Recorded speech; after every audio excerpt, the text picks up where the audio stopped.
রহস্যময় এই ব্রহ্মাণ্ডে প্রতি মুহূর্তে কোনো না কোনো বিপদ উকি দিচ্ছে। মিল্কি ওয়ে গ্যালাক্সি থেকে শুরু করে সৌরজগতের চারদিকে সারাক্ষণ এত ভ্রাম্যমান পাথর ঘুরতে থাকে যে কেউ যদি ভুলবশত পথভ্রষ্ট হয়ে পৃথিবীর দিকে চলে আসে তাহলে আমাদের অস্তিত্ব সম্পূর্ণরূপে নিশ্চিহ্ন হয়ে যেতে পারে। সৌরজগতে উপস্থিত প্রাকৃতিক উপগ্রহ নিজের গ্রহের চারদিকে আবর্তন করতে থাকে। আবার সেই সব গ্রহ আমাদের সৌরজগতের নক্ষত্র সূর্যকে প্রদক্ষিণ করে। ঠিক একইভাবে মিল্কি ওয়ে গ্যালাক্সিতেও কিন্তু আমাদের সূর্য স্থির অবস্থায় নেই। মিল্কি ওয়ে গ্যালাক্সিতে সূর্য একটানা এক জায়গা থেকে অন্য জায়গায় ঘুরতে থাকে। সেই সময় সূর্য এমন অনেক বিপজ্জনক স্থানে চলে যায় যেখানে মারাত্মক শক্তিশালী এবং বিপজ্জনক সুপারনোভা বিস্ফোরণ হতে পারে এবং যার ফলে কয়েক নিমেষে আমাদের সম্পূর্ণ সৌরজগৎ ধ্বংস হয়ে যেতে পারে। এই পরিস্থিতিতে সবথেকে বড় প্রশ্নটা হলো, আমাদের সৌরজগৎ যদি গ্যালাক্সিতে ঘুরতে ঘুরতে এমনই কোনো বিপজ্জনক স্থানে চলে যাই তাহলে কি আমরা আমাদের অস্তিত্ব টিকিয়ে রাখতে পারব? আজ আমরা যে টেকনোলজির জন্য গর্ব করে বলি যে আমাদের টেকনোলজি এত উন্নত যে এর সাহায্যে আমরা সব কিছু করতে পারি, সেই টেকনোলজি কি আমাদের এমন কোনো পরিস্থিতি থেকে রক্ষা করতে পারবে? আপনার মনেও কি এই প্রশ্নটা উকি দিচ্ছে? তাহলে জেনে নিন যে এর উত্তর হলো হ্যাঁ। আমাদের বিজ্ঞানীরা এই ধরনের যে কোনো পরিস্থিতি থেকে বেরোনোর পদ্ধতি খুঁজে বার করেছেন, যেখানে আমরা সূর্যকে নিয়ন্ত্রণ করে এই ধরনের কোনো পরিস্থিতি থেকে নিজেদের খুব সহজে রক্ষা করতে পারব। বিজ্ঞানীদের মতে এর জন্য আমাদের সৌরজগতের কেন্দ্র অর্থাৎ সূর্যকে নিয়ন্ত্রণ করতে হবে এবং তার শক্তি ব্যবহার করে আমরা একটা রকেটের মতো সম্পূর্ণরূপে সূর্যের অভিমুখ বদলে ফেলতে পারব। এই টেকনোলজিটার নাম হলো স্টেলার ইঞ্জিন টেকনিক। এর নাম থেকে এটা স্পষ্ট যে এটা এমন একটা ইঞ্জিন যার নির্মাণ স্টেলার লেভেলেই সম্ভব। অর্থাৎ এই টেকনিকের সাহায্যে কোনো রকেটকে চালানো যাবে না। এর সাহায্যে কোনো গ্রহ বা সূর্যের মতো কোনো নক্ষত্রকে নিজের ইচ্ছা অনুযায়ী নিয়ন্ত্রণ করা যাবে। লিওনিড শকাদা প্রথম স্টেলার ইঞ্জিনের এই কনসেপ্টটা প্রকাশ্যে এনেছিলেন। তিনি এ ক্লাসের স্টেলার ইঞ্জিনের কনসেপ্ট সম্পর্কে জানিয়েছিলেন। তবে ইঞ্জিনটাকে বেশ কিছু ভিন্ন ভিন্ন ক্লাসে ভাগ করা হয়েছে, যার ফলে এর ভিন্ন ভিন্ন প্রকারভেদ আছে। এই স্টেলার ইঞ্জিনের প্রকারভেদ বদল হয়ে যাওয়ার সঙ্গে সঙ্গে এই ইঞ্জিনের মডেল এবং কাজের ধরনও বদলে যায়। বন্ধুরা, আজকের এই ভিডিওতে আমি আপনাদের স্টেলার ইঞ্জিনের ক্লাস এ সম্পর্কে জানাবো। স্টেলার ইঞ্জিনের ক্লাস এ টাইপ একেবারে একটা রকেটের মতো কাজ করে, অর্থাৎ এর কনসেপ্ট সম্পূর্ণরূপে একটা রকেটের কনসেপ্টের মতোই। যেভাবে একটা রকেটকে মুভ করানো হয় ঠিক সেই ধরনের কনসেপ্টকে কাজে লাগিয়ে সূর্যকেও মুভ করানো সম্ভব। যেভাবে একটা রকেট ইঞ্জিনের থ্রাস্ট ব্যবহার করে রকেটকে এগিয়ে নিয়ে যাওয়া হয়, ঠিক একইভাবে সূর্যের এনার্জিকে কাজে লাগিয়ে থ্রাস্ট উৎপন্ন করা সম্ভব। এর সাহায্যে সূর্যকে সহজে আমরা আমাদের প্রয়োজন অনুসারে মুভ করতে পারবো, এদিক থেকে ওদিকে নিয়ে যেতে পারবো।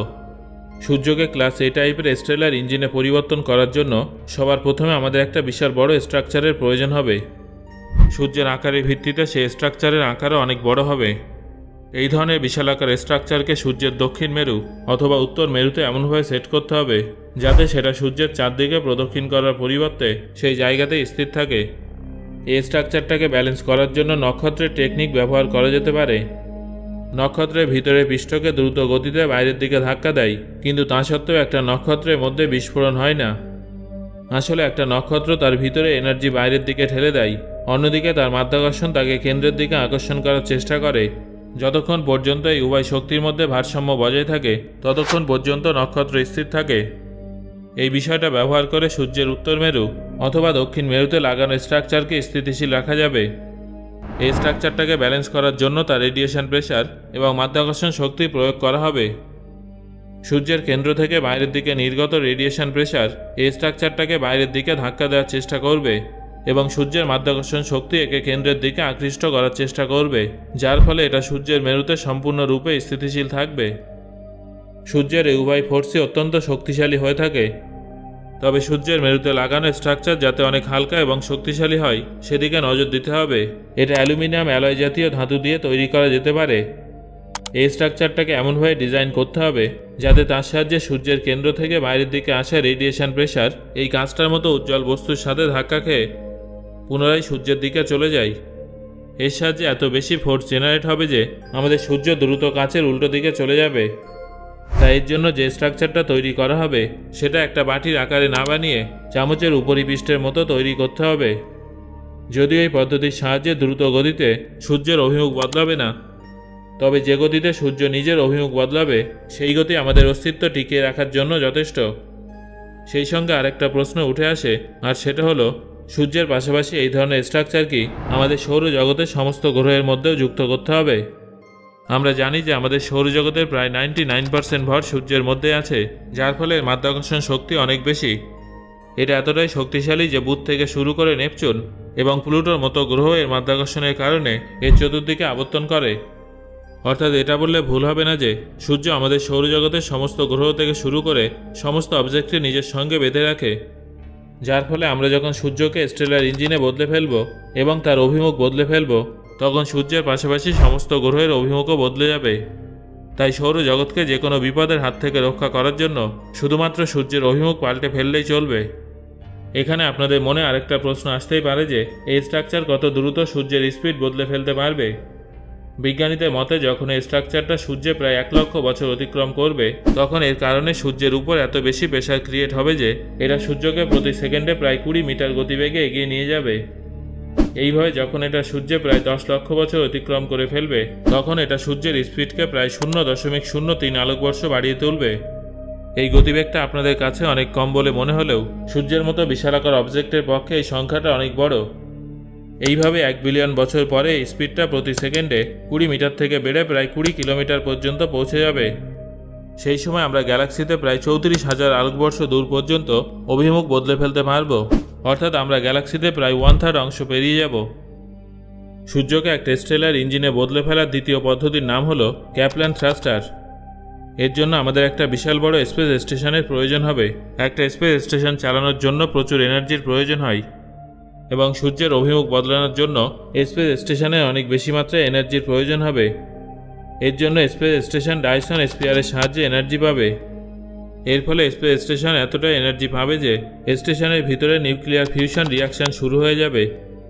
যখন স্পেস স্টেশন সূর্যের থেকে একটা নির্দিষ্ট পরিমাণ এনার্জি পেয়ে যাবে, তখন সেই এনার্জিকে মহাকাশের কোনো একটা নির্দিষ্ট পয়েন্টে দ্রুত গতিতে রিলিজ করতে পারবে, যার স্পিড হবে লাইটের স্পিডের প্রায় 1%। সূর্যের থেকে এনার্জি নেওয়ার জন্য স্পেস স্টেশনে সূর্যের ইলেকট্রোম্যাগনেটিক ফিল্ডের প্রয়োজন হবে। তারপর এটা সূর্যের দ্বারা মহাকাশে নির্গত হাইড্রোজেন এবং হিলিয়াম গ্যাসকে পুনরায় স্টেলার ইঞ্জিনের দিকে টেনে নেবে এবং নিজেকে প্রচণ্ড শক্তিশালী করে তুলবে। তবে এই কাজটা যতটা সহজ বলে মনে হচ্ছে, বাস্তবে কিন্তু সেটা ততটাও সহজ নয়, কারণ এর জন্য বিপুল মাত্রায় হাইড্রোজেন এবং হিলিয়াম পার্টিকেলের প্রয়োজন হবে। তবে যেহেতু সূর্য থেকে এত বেশি মাত্রায় হাইড্রোজেন এবং হিলিয়াম পার্টিকেল নির্গত হয় না, তাই হাইড্রোজেন এবং হিলিয়াম পার্টিকেলের অভাব পূরণ করার জন্য ডাইসন স্পিয়ারের সাহায্য নেওয়া হবে। এর জন্য ডাইসন স্পিয়ার ব্যবহার করে স্পেস স্টেশন থেকে নির্গত এনার্জিকে সূর্যের একটা পয়েন্টে ফোকাস করা হবে, যার ফলে সূর্যের সেই স্থানটা থেকে বিপুল মাত্রায় হাইড্রোজেন এবং হিলিয়াম পার্টিকেল রিলিজ হবে এবং বাইরের দিকে রিলিজ হওয়া সেই এনার্জি স্টেলার ইঞ্জিনের দ্বারা পর্যবেক্ষণ করা হবে, যার ফলে এটা দ্রুত গতিতে কাজ করবে এবং সূর্যের অভিমুখ বদলে যাবে। তবে এর পাশাপাশি এই বিষয়টাও খেয়াল রাখতে হবে যে স্পেস স্টেশন সূর্যের মাধ্যাকর্ষণ শক্তির কারণে যেন তার মধ্যে ঢুকে না যায়। সেই জন্য এর বিপরীত দিকে একটা শক্তিশালী জেট প্রয়োজন হবে, যেটা সূর্যের মাধ্যাকর্ষণকে ব্যালেন্স করতে পারবে এবং স্টেশনকে একই জায়গায় স্থির রাখতে পারবে। এটা তো আপনারা নিশ্চয়ই জানেন যে আমাদের সূর্য হিলিয়াম গ্যাসের একটা বিশাল বড় বেলুন। যখন ডাইসন স্পিয়ারের সাহায্যে এনার্জিকে সূর্য পৃষ্ঠে ফোকাস করা হবে, তখন সূর্য পৃষ্ঠ থেকে দ্রুত গতিতে হাইড্রোজেন এবং হিলিয়াম পার্টিকেল রিলিজ হবে। আমরা এর মাধ্যমে সূর্যের এনার্জির ভান্ডার দ্রুত গতিতে বাইরে বার করার চেষ্টা করব। তবে এর ফলে কি সূর্যের আয়ু কমে যাবে? বন্ধুরা, আপনারা নিশ্চয়ই জানেন যে কোনো নক্ষত্রের আয়ু তার মধ্যে উপস্থিত হিলিয়াম গ্যাসের ভান্ডারের উপরে নির্ভর করে। আমরা এটাও জানি যে নক্ষত্রের কাছে যত বড় হিলিয়াম গ্যাসের ভান্ডার থাকবে, সেই নক্ষত্রের আয়ু ততই কম হবে। তাই আমরা যখন ডাইসন স্পিয়ারের সাহায্যে দ্রুত গতিতে সূর্য পৃষ্ঠ থেকে হিলিয়াম এবং হাইড্রোজেন পার্টিকেল রিলিজ করার চেষ্টা করব, তখন তার এনার্জির ভান্ডার কমে যাবে। এর ফলে সূর্যের আয়ু কমে যাওয়ার পরিবর্তে আরও বেড়ে যাবে।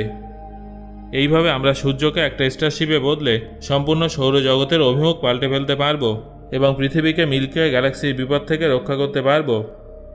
স্টেলার ইঞ্জিনের এই কনসেপ্টটা বেশ রোমাঞ্চকর বলে মনে হলেও বর্তমানে এটা সম্ভব নয়, কারণ সূর্যের মতো বিশালাকার অবজেক্টকে নিয়ন্ত্রণ করার জন্য আমাদের অনেক বড় একটা স্ট্রাকচারের প্রয়োজন হবে, আর সেই স্ট্রাকচার পৃথিবীর তুলনায় অনেক বড় হতে পারে, যেটা প্রায় অসম্ভব বললেই চলে। সো বন্ধুরা, আজকের এই ভিডিওতে আলোচিত বিষয় সম্পর্কে জানার পর আপনার কি মনে হচ্ছে? ভবিষ্যতে মানুষ কি পারবে সূর্যের অভিমুখ বদলাতে? আপনার মতামত অবশ্যই আমাকে কমেন্ট করে জানান।